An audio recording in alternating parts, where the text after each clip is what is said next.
trees are down, power lines are down. Message of 290 characters follows.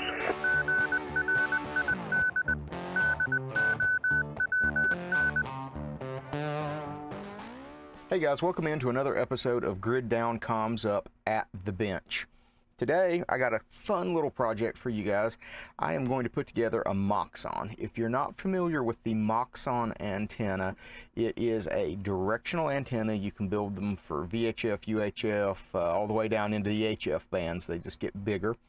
They provide some gain, sort of like a Yagi or a log periodic, but they're much smaller, much lighter.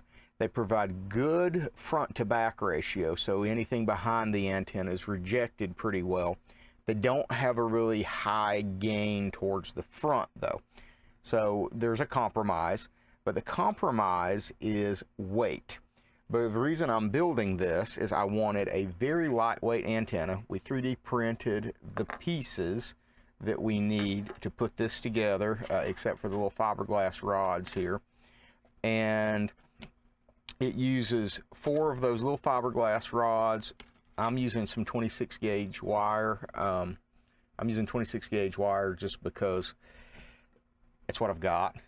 The instructions for it say use 22. We'll see how this turns out. I have spacers for the ends of it. If you guys are not familiar with a Moxon, you'll get to see the finished product of this in a minute, but it's going to weigh a teeny fraction of what my fiberglass Arrow Yagi weighs, okay? That's the big reason for going with this type of antenna, is it's super lightweight. This one will pack up when completed. It's actually designed so that you disconnect these little rods and you tuck all of them in that, and it just folds up into about 1.5 foot long little container. So I'm not going to show you guys all of the build, just because I think that'll be kind of boring. But we're gonna do a little bit of it here. I got to solder this connector on. I've kind of already prepped it. We'll have to solder the driven elements onto this, and then put the reflector in. I don't have enough room on my workbench because even though this is just a 2-meter antenna, it's still fairly sizable to show you guys. So I'm going to work on this, and then I will show you guys kind of some of the assembled part after we put this together. I'll put it on the floor back here and get you some video of the assembled section on the floor. And then we'll maybe take it outside and put it on an analyzer and see what it looks like. So let's solder up this connection right quick here. Use my little smart soldering iron. Let it get up to temp there. I actually want it a little warmer, so we're going to bump it up to 350 degrees. And I'm going to just put some solder here, and we'll flow that onto that, and then we'll turn this over and catch our center conductor.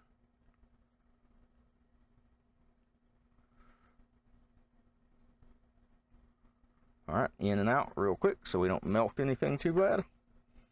Bring that up for you guys to see. The camera to focus. There you go. Alright, so there you go. I'm gonna trim off extra little bit of that. Now the way that this is supposed to work is you are supposed to wind the wire around here, and this forms a choke because we're driving a balanced antenna element. So in theory, it all goes together kind of like this, and then I got to glue that on. So I'll glue that on off camera. We've also got to connect this to the 2 driven elements. So I'm going to strip back a little bit of insulation off of these guys.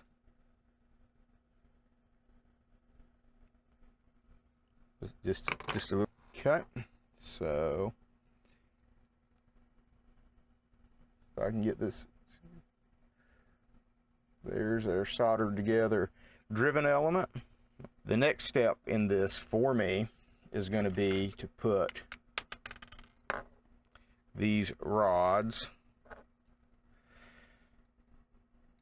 in here like this and string up the antenna. And I'm going to do that, and then I'll come back with a little wider shot where you guys can see that completed. All right, guys, here is our completed Moxon.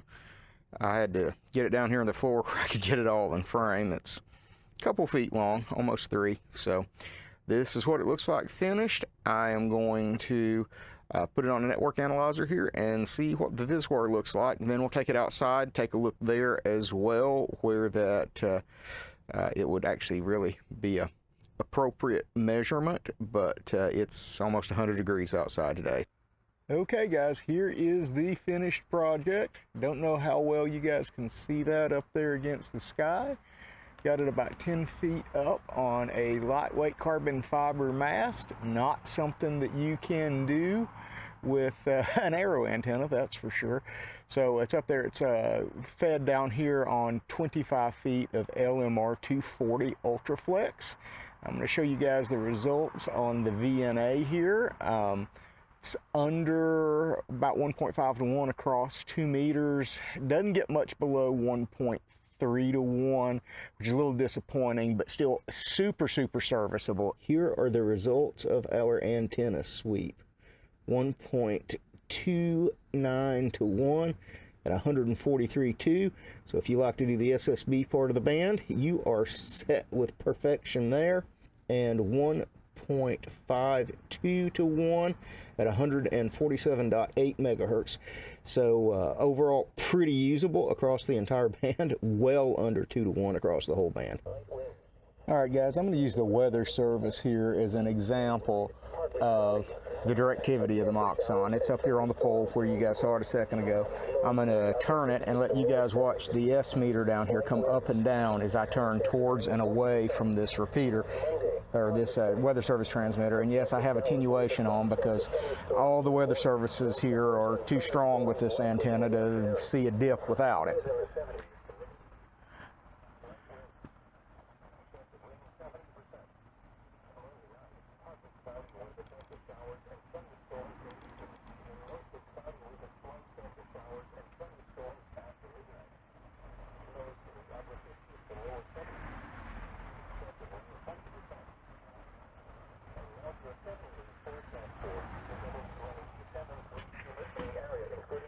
So you guys can see it peak and then almost go to nothing there as I turn to and from the weather service transmitter.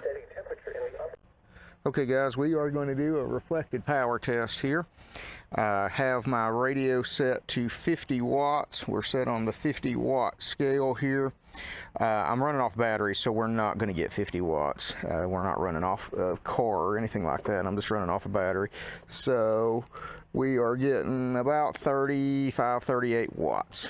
Okay, now let's take a look at our reflected power. We're going to go to the 5 watt scale, and I'm going to see, we're at the 5 watt scale, and I'm going to zoom in here so you guys can see real well. We got like 1/4 of a watt reflected.